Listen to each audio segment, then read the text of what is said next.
Caterham dashboards have evolved over the last 50 years, but fundamentally they've stayed pretty much the same. So what we're going to do is we're just going to take you through the controls of a standard Caterham dashboard, which is by far the most common layout, and then just through a few of the variations of layouts that Caterham have used over the years. From left to right then, this is your brake fluid reservoir warning light. Now this is a DVLA requirement that Caterham had to fit to all vehicles, and they put it on one of these switches just so that it matched everything else on the dashboard. In working practice, most cars have a sensor on the brake fluid reservoir that tracks how much fluid is in them, and if it runs low the light comes on to let you know. They're also often wired up to the handbrakes. Some vehicles don't have those and they are just in the tachos as lights, so that's really something that you can ignore. You've then got your hazard lights and fog lights, which are fairly self-explanatory.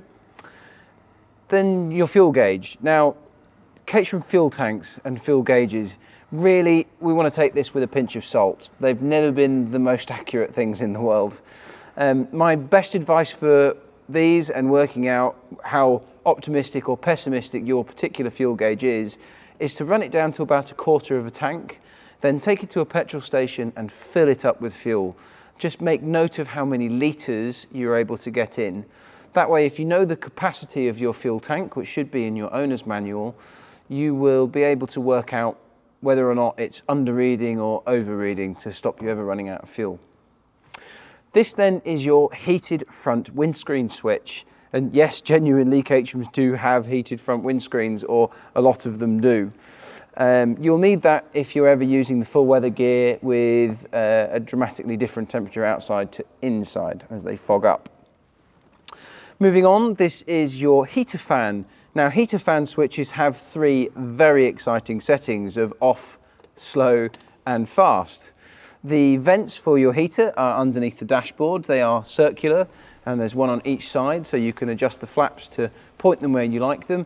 And if you shut them, it will blow heat into the footwells, at least on all modern types of Caterham. The temperature control for that is down by the driver's right knee, which looks much like an old manual choke lever if you're old enough to remember what that is. We then move on to your temperature gauge. Now, different cars will run at different temperatures, but largely speaking, you could expect this to stay between 90 and 100 degrees on most of your cars. Typically speaking, as they get hot, they will come high on the gauge, and as the thermostat opens, they'll drop down and then find their balance. So that's those. The light here is indicating the immobilizer, and if you want to find out about immobilizers, then do check out our Caterham immobilizer video. Next, we move to the oil pressure gauge. This may look a little bit different to the one that you see in your car, as this one's been retrofitted with a mechanical oil pressure gauge, but that's at least where you'd expect to find that. Now, this strange looking symbol here, which Caterham have used for a very long time, is actually your windscreen washer jets. I know it looks a little bit like a helicopter or the front end of a shark, but it is your washer jets. And next to that are the windscreen wipers, so that's your telltale. Now, the windscreen wipers have, typically speaking, have the same three exciting settings as your heater fan. So off, slow and fast. However, some older cars actually had an intermittent setting on these windscreen wipers, whereby if you switch them on and back off again very quickly, they would work every 5 seconds or so.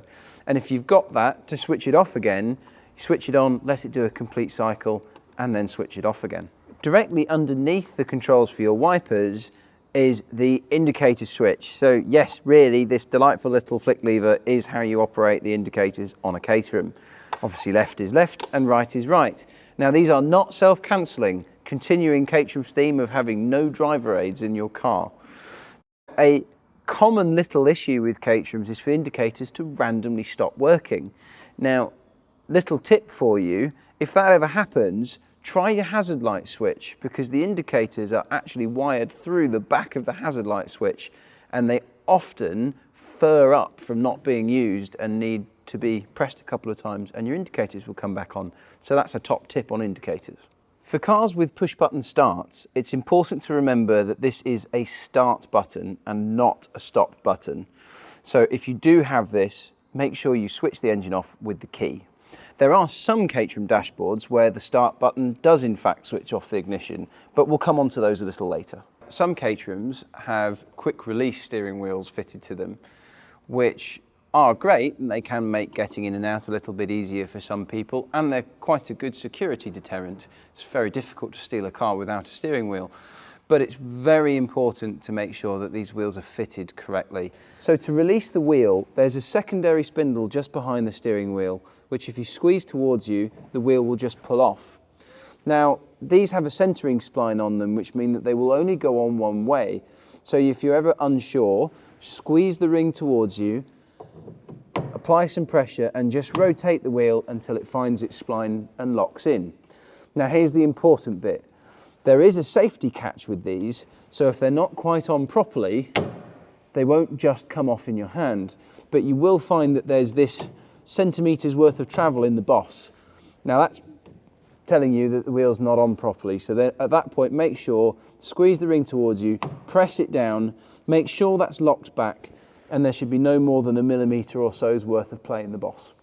Caterham use the little black plastic rocker switches through most of their dashboards configurations over the years. There were a few different ones, so the new 620 has its own dashboard with really nice aluminium rocker switches, and for a time Caterham were using this dashboard configuration, which was named the Superlight switchgear with keyless ignition.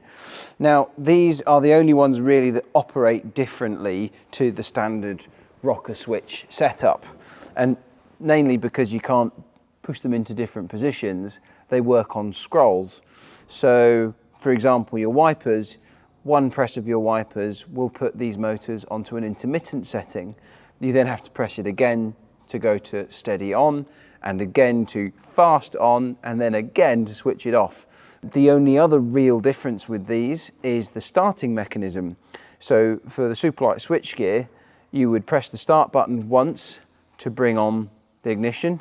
You then deactivate your immobiliser, where you then press and hold to fire the engine, and then one more single press to switch off the ignition.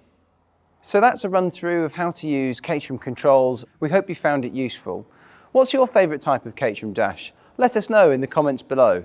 But for now, that's all. Do check out our playlist if you'd like to see any other top tips videos.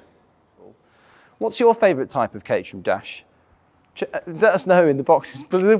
No, in the comments below. Let us know in the comments below.